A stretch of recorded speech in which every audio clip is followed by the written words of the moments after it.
Že ahoj, po týdnu mě napadlo, že bych vám mohla natočit, co nosím v kabelce.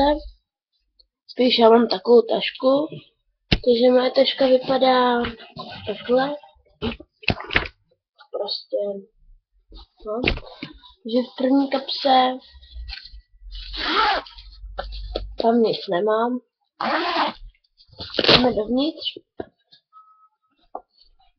Tam mám kapesníky, hřeben, sluneční brýle, sluchátka, mobil,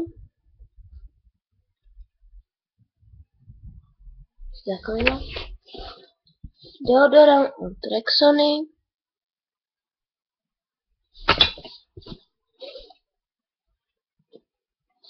žákovskou knížku,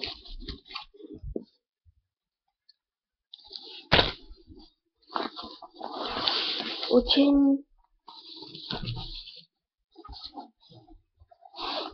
poznámky, kam si prostě píšu, co potřebuju a takový smysly, gumičky,